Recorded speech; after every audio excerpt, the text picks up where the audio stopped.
چلیے آج Islamic kids official کی ایک ایسی کہانی سنتے ہیں جو ایمانداری، ایمان اور ہمارے اندر کی اس چھوٹی سی آواز کے بارے میں ہے۔ بظاہر تو یہ ایک بہت ہی سادہ سی کہانی ہے، لیکن اس کا سبق بہت ہی گہرا ہے۔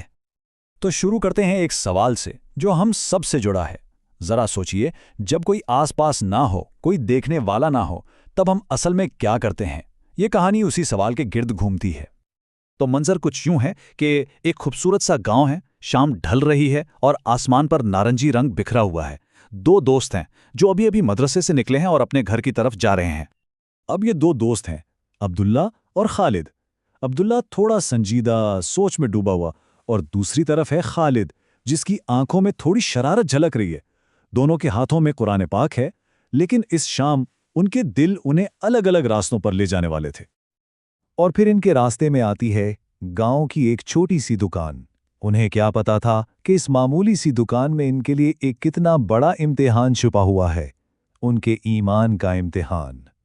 دکان بالکل سنسان، دکاندار کا کوئی آتا پتا نہیں، اور تبھی خالد کی نظر پڑتی ہے ان چمکتی ہوئی رنگ برنگی ٹافیوں پر۔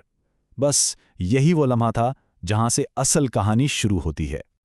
تو خالد عبداللہ کے کان میں دھیرے سے کہتا ہے، یار ایک اٹھا لیں، پیسے بعد میں دے دیں گے۔ اس کی آواز میں وہ کشمکش صاف تھی، دل کچھ کہہ رہا تھا اور ضمیر کچھ اور۔ اور یہی ہے اس کہانی کا پورا نچوڑ۔ ایک طرف خالد کا خیال کہ ارے کوئی نہیں دیکھ رہا، اور دوسری طرف عبداللہ کی سچی بات، لیکن اللہ تو دیکھ رہا ہے۔ یہی تو اصل جنگ ہے نا، ایمان اور نفس کی۔ اب جب یہ اندر کی لڑائی بالکل اپنے عروج پر تھی، اچانک باہر سے ایک ایسی آواز آتی ہے جو سب کچھ بدل کے رکھ دیتی ہے۔ جس لمحے خالد کا دل پگھل رہا تھا، ٹھیک اسی وقت مسجد سے اذان کی بلند آواز گونجتی ہے۔ اور یہ صرف ایک آواز نہیں تھی، یہ ایک اشارہ تھا، ایک پیغام۔ اور اس آواز کا اثر دیکھیں، جیسے ہی اذان کی صدا خالد کے کانوں تک پہنچی، اسے ایک دم جھٹکا سا لگا۔ ایسا لگا جیسے واقعی کوئی اسے دیکھ رہا ہے، اور فوراً اس نے اپنا ہاتھ پیچھے کھینچ لیا۔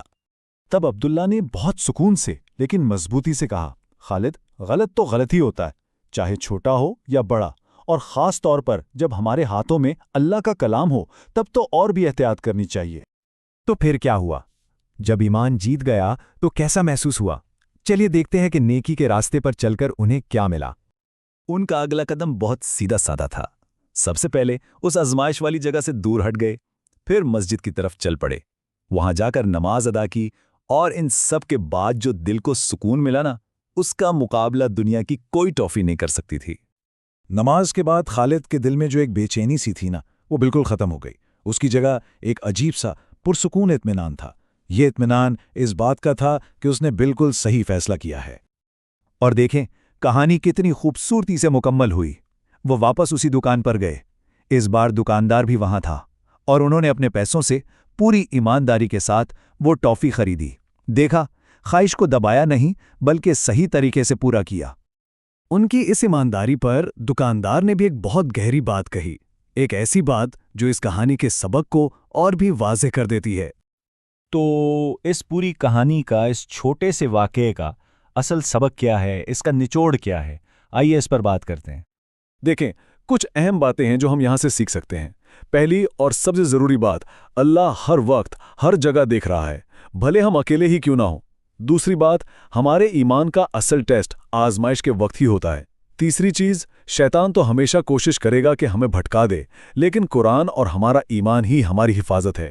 اور آخر میں، سچی ایمانداری صرف ہاتھ میں پکڑی کتاب سے نہیں بلکہ دل سے آتی ہے۔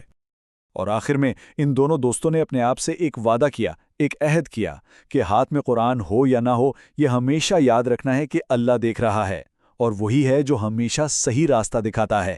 یہ ایک ایسا سبق ہے جو صرف ان کے لیے نہیں، ہم سب کے لیے ہے۔ اس بارے میں سوچیے گا ضرور۔